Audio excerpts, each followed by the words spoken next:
Olá, pessoal, sejam bem-vindos a mais uma aula de Direito Constitucional. Na aula de hoje, nós vamos estudar sistemas de governo.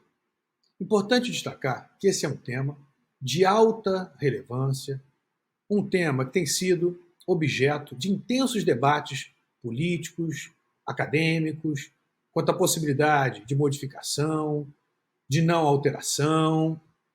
É, como dito, um tema que desperta interesse e exige atenção de todos vocês. Primeiramente, é importante destacar que a Constituição, lá no artigo 1º, ela não faz referência ao sistema de governo. Lá no artigo 1º, a Constituição faz referência à forma de Estado e também à forma de governo. Vamos ao artigo 1º da Constituição? Veja o que diz lá. Artigo 1º. A República Federativa do Brasil, ou seja, uma república, faz referência, portanto, à forma de governo, e federativa, a forma de Estado.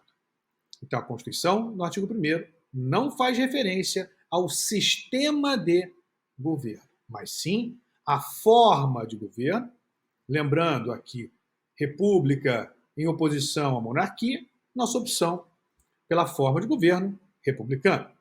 E faz referência ainda, como já destacado, à forma de Estado, uma federação, mas não faz referência ao sistema de governo. Lá no artigo 60 da Constituição, parágrafo 4º, inciso 1, a Constituição trata como cláusula pétrea a forma de Estado. Vamos até lá? 60, parágrafo 4º, inciso 1. Não será objeto de deliberação a proposta de emenda tendente a abolir, inciso 1, a forma de Estado. Não há também aqui previsão expressa quanto ao sistema de governo como cláusula pétrea e, nesse caso, tampouco em relação à forma de governo como cláusula pétrea. A Constituição, portanto, lá no parágrafo 4º, não diz que a forma de governo republicana seria a cláusula pétrea. E tampouco toca no sistema de governo. Já no artigo 2º do ato das disposições constitucionais transitórias, é que a Constituição faz referência não só à forma de governo, mas mais especificamente ao sistema de governo. Vamos ao artigo 2º do ADCT, veja o que diz lá. No dia 7 de setembro de 93, o eleitorado definirá, através de plebiscito, a forma república ou monarquia constitucional e o sistema de governo, parlamentarismo ou presidencialismo que deve vigorar no país. O dispositivo faz referência também à forma de governo, assim como o artigo 1º da Constituição, que faz referência à forma republicana de governo, mas aqui também se faz referência ao sistema de governo. Referência aos sistemas presidencialista e parlamentarista. O sistema presidencialista, ele é da cultura brasileira. Então, o sistema presidencialista é um sistema que vem sendo repetido ao longo das constituições brasileiras. Vai ser muito importante, na nossa análise, o artigo 2º da Constituição, combinado com o artigo 76 da Constituição. Veja lá o artigo 2º da Constituição. São poderes da União independentes, grife independentes, e harmônicos entre si, o legislativo, o executivo, independentes, e o judiciário. Agora vamos ao artigo 76 da Constituição. Olha lá. O poder executivo é exercido pelo presidente da República, auxiliado pelos ministros de Estado. Então nós vemos aqui que a Constituição ela optou por ser uma tradição brasileira pelo sistema presidencialista de governo. Mas lá, no artigo 2º do ADCT, vamos a ele novamente? No dia 7 de setembro de 93, o eleitorado definirá, através de plebiscito, a forma república ou monarquia constitucional e o sistema de governo, parlamentarismo ou presidencialismo que devem vigorar no país. Então, lá no artigo 2º do ADCT, o Constituinte deixou a porta aberta para que o povo, de uma forma um pouco mais restrita e técnica, os eleitores, pudessem se manifestar escolhendo pela manutenção da forma republicana e também pela manutenção ou não do sistema de governo presidencialista. Então, o povo, leia-se de forma mais técnica e específica, os eleitores, o cidadão, aquele em pleno ou no pleno exercício dos seus direitos políticos, poderia fazer, via plebiscito, a opção pela manutenção da República ou alteração para o sistema monárquico, para uma monarquia, e a manutenção do sistema de governo presidencialista ou a modificação para o sistema de governo parlamentarista. E o povo fez essa escolha. O povo fez essa escolha e, respeitando a tradição brasileira, o povo decidiu por manter a forma de governo republicana e, o que é mais importante aqui para a nossa aula, o sistema de governo presidencialista. Mas a gente sabe como as questões políticas caminham, isso sempre volta ao debate. Está novamente em debate, se discute nos meios políticos e também acadêmicos, jurídicos, se seria possível se alterar o sistema de governo. Se alterar o sistema atual, presidencialista, mudando para um sistema parlamentarista. Primeira questão, se isso seria possível. E, se possível, como que se daria essa alteração? Essa alteração poderia se dar por emenda aprovada pelo Congresso Nacional? Então, será que poderia o Congresso Nacional agora? Qualquer parlamentar legitimado, respeitado o quórum de apresentação de 1/3, no mínimo, dos membros da Câmara ou do Senado para apresentação de PEC, ou o próprio presidente da República, se for o caso, ou as assembleias legislativas, mais da metade das assembleias legislativas das unidades da Federação, apresentarem uma proposta de emenda na Constituição para alterar o sistema de governo, para modificar o sistema atual, que é o presidencialista, para o sistema parlamentarista. Será que isso poderia acontecer sem manifestação do povo? Será que poderia essa modificação se dar sem que o povo novamente fosse chamado a se manifestar quanto ao tema? Ou ainda, seria impossível, dentro do sistema atual, essa modificação, mesmo com a participação popular?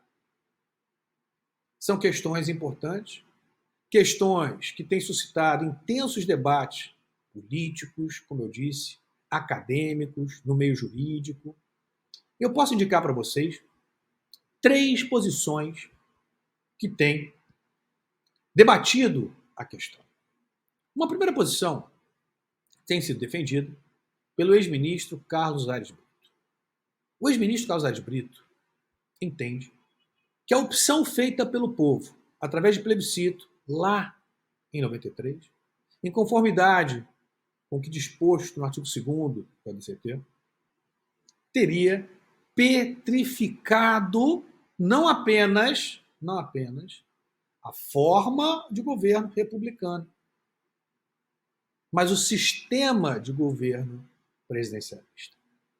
E dizer que o Constituinte deixou para o próprio povo fazer essa escolha. Em uma única oportunidade, em um único evento. E feita essa escolha, a leitura agora que se faz deve ser conjugada com dispositivos que se encontravam previstos já originariamente na Constituição. Artigo 2º da Constituição, artigo 76 da Constituição e agora combinado com o parágrafo 4º do artigo 60, inciso 3. E por quê? Porque quando o Constituinte abre a possibilidade do povo fazer essa escolha, o povo é o titular do poder constituinte originário. O povo, então, fazendo essa escolha, no caso, pela manutenção do sistema presidencialista, ele petrifica o sistema de governo, que agora deve ser lido e conjugado com o artigo 2º da Constituição, com o artigo 76 da Constituição, combinado com 60, parágrafo 4º, inciso 3. Vamos voltar ao artigo 2º da Constituição? Diz lá. São poderes da União independentes e harmônicos entre si, o Legislativo, o Executivo e o Judiciário. Independentes. Guarde essa expressão. Independentes. 76. Diz lá. O Poder Executivo é exercido pelo Presidente da República. O Poder Executivo. Chefia de Estado, chefia de governo, o Poder Executivo. Concentrado na pessoa do Presidente da República. 60, parágrafo 4º, inciso 3. Não será objeto de deliberação a proposta de emenda tendente a abolir, inciso 3, a separação de poderes. Então, a ideia do ex-ministro Carlos Aires Brito é a seguinte. O Constituinte, originariamente, norma constitucional originária, deixou uma porta aberta para que o povo, titular do Poder Constituinte originário, pudesse escolher pela manutenção da forma de governo e do sistema de governo, ou pela sua modificação. Uma única oportunidade, como diz lá, olha só, no dia 7 de setembro, o eleitorado definirá, através de plebiscito, a forma república ou monarquia constitucional e o sistema de governo, parlamentarismo ou presidencialismo que deve governar. Ou seja, o povo, nessa oportunidade, poderia mudar o sistema de governo, que afetaria, olha como é importante, afetaria o sistema de separação de poderes. E por que afetaria? Porque se o povo optasse pela mudança para o sistema parlamentarista, nós teríamos uma modificação na própria estrutura do poder executivo. Teríamos uma mudança na relação de independência do poder executivo em relação ao poder legislativo. Pois, como nós vamos ver, no sistema parlamentarista, existe uma relação de interdependência com o poder legislativo. O parlamento é que escolhe o primeiro-ministro, que é aquele que pratica atos de governo, hoje conferidos ao presidente da República. O presidente ficaria com uma função muito mais reduzida, atos de chefia de Estado, mas a chefia de governo, ela passaria ao primeiro-ministro, escolhido pelo parlamento, que teria com o poder legislativo uma relação de dependência e não de independência. Assim, quando foi feita a opção pelo povo, teria sido petrificado não apenas a forma de governo republicano, mas o sistema de governo presidencialista, que agora deve ser lido a partir de um contexto que não pode ser alterado em conformidade com o artigo 2º da Constituição, combinado com o artigo 76 e 60, parágrafo 4º, inciso 3. Assim sendo, para essa primeira corrente, para essa primeira linha de pensamento, a escolha popular, feita via plebiscito, teria petrificado forma republicana e sistema presidencialista de governo. Só o povo poderia alterar e em uma única oportunidade, conforme definido,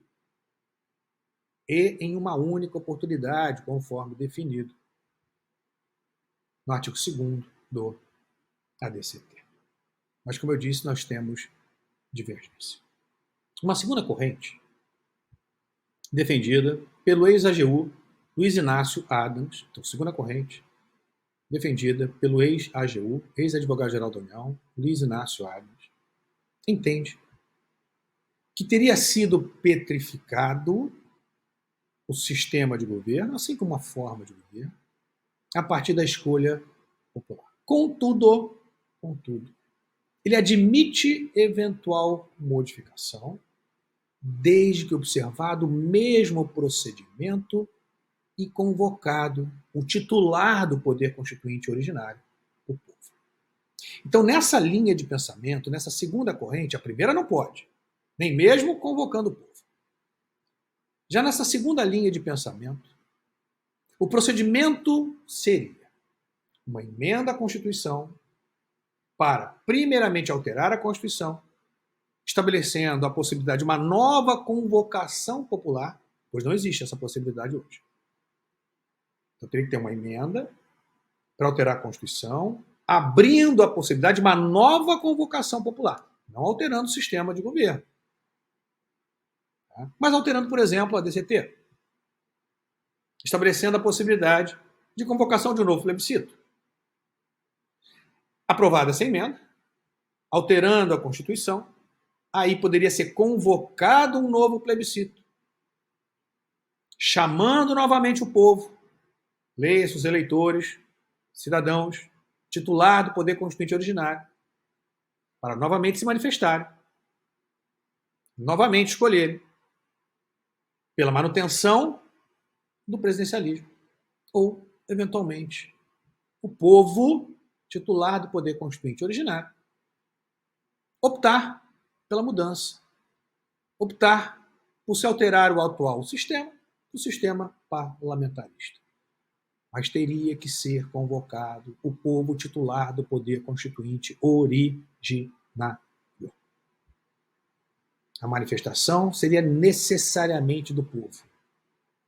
Porque sistema de governo, também forma de governo, na nossa Constituição, não pode ser objeto de decisão quanto à modificação e manutenção por parte do parlamento do poder constituinte derivado reformador, mas só do próprio povo.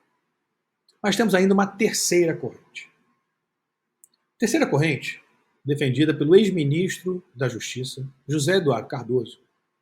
Ele defende que não é que forma e sistema de governo, tá? Não são cláusulas pétreas. O sistema de governo não é uma cláusula pétrea. Ele começa o seu argumento tecendo críticas à tendência via interpretativa a se ampliar as cláusulas pétreas. Diz ele que cláusulas pétreas são exceção. Porque as cláusulas pétreas, e aqui se valendo do que disse lá nos Estados Unidos, um dos pais fundadores do sistema americano, Thomas Jefferson, as cláusulas pétreas, a existência de cláusulas pétreas, seria uma tentativa dos mortos dirigirem a vida dos vivos, dos mortos regularem como os vivos vão viver. E lá no sistema americano, então, isso se acentua ainda mais. Só uma Constituição? A mesma Constituição, desde 1787? Isso lá fica até mais evidente. Ou seja, os constituintes, lá em 1787, criam cláusula pétrea, dizendo como os vivos vão viver em 2024, 2030, 2100. Não. Isso é uma tentativa de engessar a vida. Porque o contexto muda, a sociedade muda, as visões de mundo se alteram, a política e os sistemas políticos se aperfeiçoam. E não se pode e não se deve engessar a vida a partir de cláusulas pétreas. Thomas Jefferson era absolutamente contrário. E a partir dessa ideia, muitos autores, e o ex-ministro da Justiça é um que segue essa linha, defendem uma interpretação restritiva de cláusulas pétreas. Porque as cláusulas pétreas são exceção. Sendo exceção, que limitam até mesmo o povo, elas devem ser interpretadas restritivamente. Essa interpretação que maximiza o alcance das cláusulas pétreas aumenta em demasia, ela acaba engessando o sistema constitucional e gerando em algum momento o que a doutrina chama de ruptura constitucional. E o que é isso? Se eu não posso alterar essa Constituição para adequá-la às novas necessidades, à nova realidade, às novas ideias, então eu vou romper com essa Constituição e vou editar uma nova Constituição. Sim, porque a cláusula pétrea limita a reforma da Constituição em vigor. Mas a cláusula pétrea não limita eventual nova Constituição a ser editada. Então, se eu não posso modificar aqui, eu vou romper com esse sistema constitucional, instituo uma nova Assembleia Constituinte, edito uma nova Constituição, e agora eu posso mudar não apenas sistema de governo ou forma de governo, como posso mudar tudo. Então seria muito mais seguro, diz essa terceira corrente, ao sistema constitucional vigente, em vigor, se permitir essas alterações pontuais na Constituição, que não firam frontalmente a cláusula pétrea, mantendo, por consequência, o sistema constitucional vigente, protegido, na sua estrutura fundamental, do que você, eventualmente, gerar uma ruptura, onde se poderia convocar uma nova manifestação do Constituinte originário, uma nova Assembleia Constituinte, e aí eu poderia mudar tudo. O que seria melhor, diz essa terceira corrente? O que mais protegeria essa Constituição em vigor? Engessá-la? Distanciá-la da realidade? Gerando como consequência uma ruptura jurídico-constitucional e, consequentemente, uma nova manifestação constituinte originária que poderia não respeitar qualquer cláusula pétrea da Constituição anterior? Isso não seria muito mais perigoso? Não seria muito mais grave ao sistema constitucional vigente do que se permitir, por emenda constitucional, a alteração do sistema de governo, mantendo-se a estrutura essencial da Constituição? Assim, essa terceira corrente defende a possibilidade de que essa alteração pode se dar por via de emenda constitucional, através do poder constituinte derivado reformador. Então seria possível qualquer legitimada apresentação de PEC apresentar uma proposta de emenda para alterar o sistema de governo, sem necessidade de manifestação popular. Decisão única e exclusivamente do Congresso Nacional, lei-se do poder constituinte derivado reformador, sem necessidade de se convocar novo plebiscito, sem necessidade, muito menos, de uma nova Constituição. Essas são as três correntes que nós temos. O debate, como eu disse, é bastante aflorado e desperta muitas paixões. Essa questão, inclusive, chegou ao STF via mandado de segurança 22972.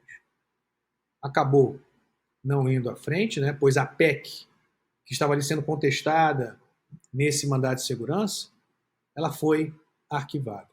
Então chegou a ser apresentada uma PEC, uma proposta de emenda à Constituição, para alterar, sem manifestação popular, o sistema atual de governo presidencialista para o sistema parlamentarista. Diversos parlamentares ingressaram com mandado de segurança 22972 no STF, dizendo que essa PEC apresentada não poderia ser colocada em deliberação, pois violaria cláusula pétrea. Consequentemente, conforme o parágrafo 4º, artigo 60 da Constituição, não poderia ser objeto de deliberação. Não foi adiante a questão, como eu disse, acabou sendo arquivada, né? Não foi adiante, mas a questão ela já chegou, inclusive, ao Supremo Tribunal Federal. E esse debate voltou novamente. Está novamente no ambiente político. Por isso que eu chamo a atenção de vocês. É um tema que sempre está aí voltando. Muito por oportunismo, por momento, mas o mais importante para nós é que é um debate, inclusive no nível, ou em nível acadêmico, um debate intenso, um debate rico. Veja que os argumentos, mesmo daqueles que defendem a possibilidade de alteração via emenda, não são argumentos simplórios, não. São argumentos profundos. Primeira corrente, segunda corrente, terceira corrente, e exige cuidado, exige atenção. Visto isso, vamos agora destacar as principais diferenças entre presidencialismo e parlamentarismo e também fazer referência a outros modelos em que se tem sistemas de governos distintos do presidencialismo e do parlamentarismo. Então, sistemas de governo. Parlamentarismo. No parlamentarismo, nós temos uma divisão quanto às funções executivas. No parlamentarismo, as funções executivas elas são exercidas separadamente pelo chefe de Estado e pelo chefe de governo. Chefe de Estado, a depender da forma de governo, pode ser o presidente da República, numa república parlamentarista, ou monarca, numa monarquia parlamentarista. Por exemplo, em Portugal, república parlamentarista, você tem lá o presidente, que exerce essa função de chefe de Estado. Já numa monarquia parlamentarista, Inglaterra, por exemplo, você tem o monarca exercendo essa função de chefia de Estado. Importante destacar que o parlamentarismo ele é muito forte na Europa. Então, na Europa, é o sistema que prevalece. Portugal, Inglaterra, Alemanha. Então, é um sistema bastante forte na Europa. Já no presidencialismo, o presidente da República ele acumula as funções de chefe de Estado e chefe de governo. Veja, por exemplo, o artigo 84 da Constituição. Vamos até lá? Artigo 84. Compete privativamente ao presidente da República, inciso 2, exercer com auxílio dos ministros de Estado a direção superior da administração federal. Aqui o presidente pratica atos de administração. Inciso 3. Iniciar o processo legislativo na forma e nos casos previstos nesta Constituição. Aqui o presidente pratica atos de governo. Inciso 8. Celebrar tratados, convenções e atos internacionais sujeitos a referendo do Congresso Nacional. Ato de chefe de Estado. Inciso 7. Manter relações com estados estrangeiros e acreditar seus representantes diplomáticos. Ato de chefe de Estado. No plano internacional, também temos ato de chefe de Estado no plano interno. Veja agora inciso 14. Nomear, após aprovação pelo Senado, ministros do Supremo Tribunal Federal, dos Tribunais Superiores, governadores de territórios, Procurador-Geral da República, presidente e diretores do Banco Central e outros servidores, quando determinado em lei. Atos de chefe de Estado no âmbito interno. Vamos aqui rememorar? Olha só. O Poder Executivo Federal,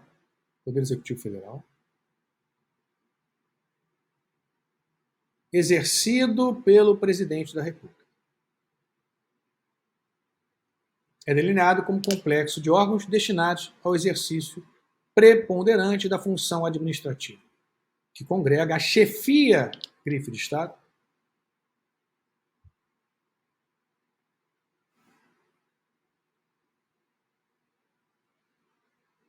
E a chefia de governo.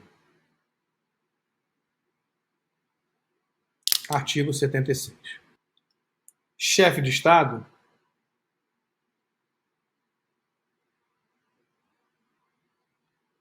incumbe a representação, atenção, nas relações internas e externas, hein?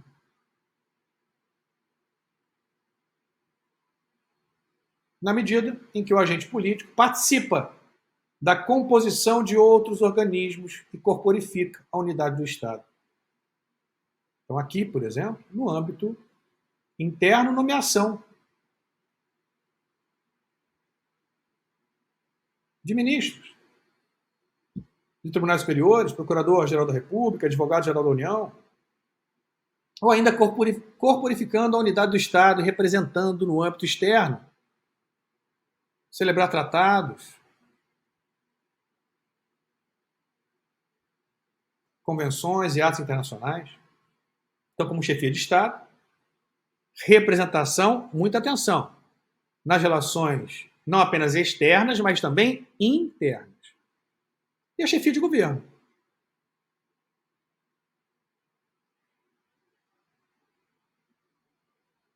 Interessa a determinação das políticas nacionais, uma vez que o agente público participa do procedimento legislativo e predispõe os meios para a consecução dos fins do Estado.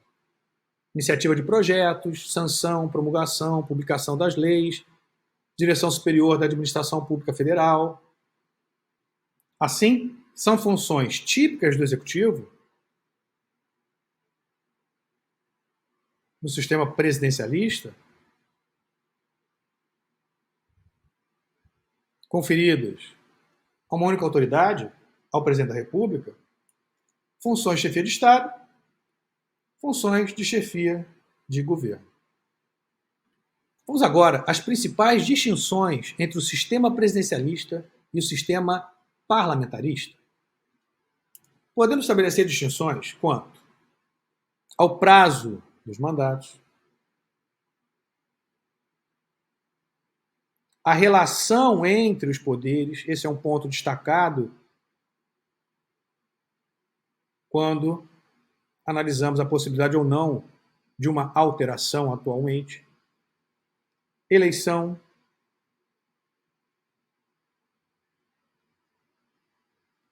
e perda do cargo ou extinção do mandato.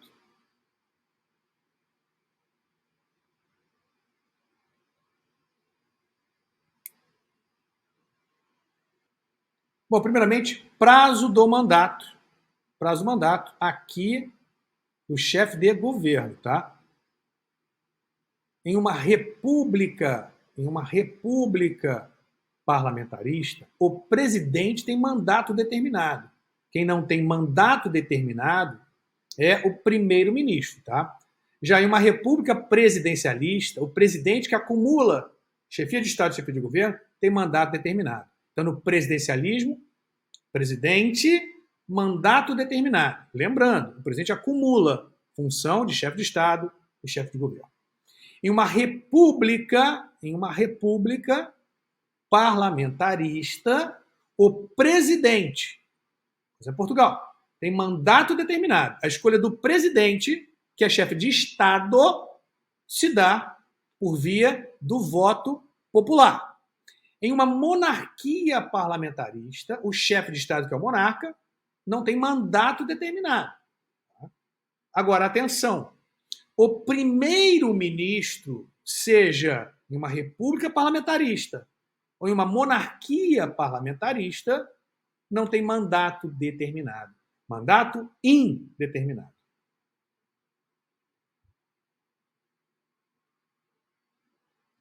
Relação entre os poderes do Estado. Relação, mais especificamente, entre o poder executivo e o poder legislativo.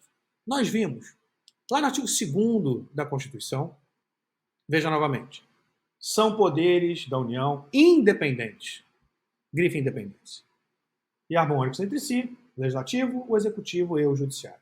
Existe no sistema presidencialista uma relação de independência entre os poderes do Estado e principalmente para o objeto do nosso estudo, entre o legislativo e o executivo. Ou seja, o presidente não depende do legislativo para exercer suas funções. Claro que existe um sistema de freios e contrapesos. O presidente pode sofrer um processo de impeachment, processo esse que vai ser analisado no âmbito do parlamento, mas a relação é uma relação de independência, o que não ocorre no parlamentarismo. O ministro ou o primeiro-ministro no parlamentarismo, ele tem uma relação de dependência com o parlamento. Assim, no presidencialismo, a relação é de independência.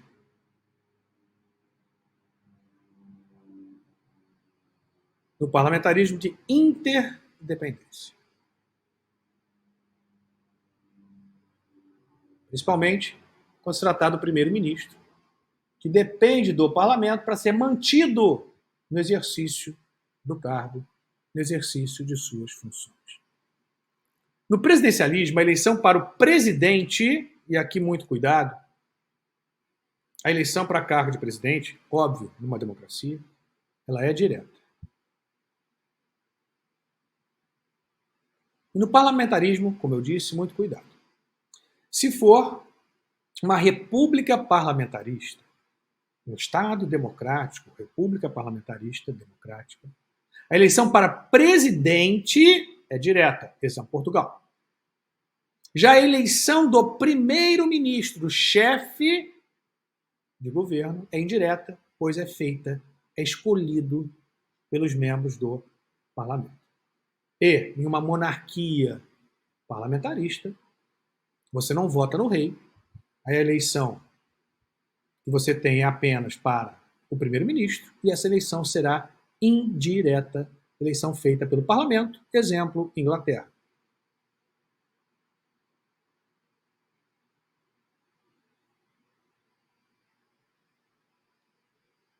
Perda do cargo ou extinção do mandato. No presidencialismo, ela pode se dar pela morte, pela renúncia, pelo encerramento do mandato,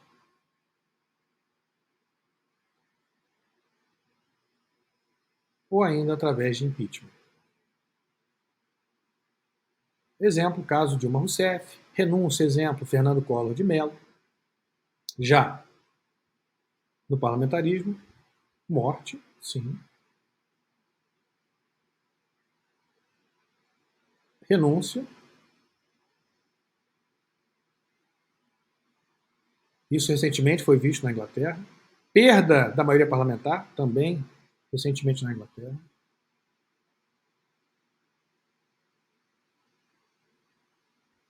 E moção de desconfiança do parlamento, instaura um procedimento, quase que similar a um processo de impeachment, tá? Mas é uma moção de desconfiança, que também retira o primeiro-ministro do cargo. Vamos ver agora outras espécies de sistemas de governo. Bom, nós vimos o monocrático, exemplo, Brasil, Estados Unidos.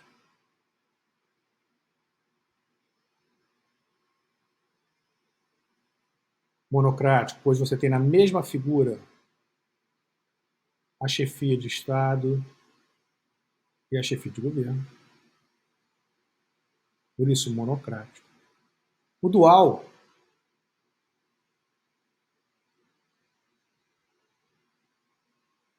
parlamentarismo, onde chefia de Estado e chefia de governo são exercidos por autoridades distintas. Por isso, dual. Inglaterra, Alemanha, Portugal. Temos ainda o sistema diretorial,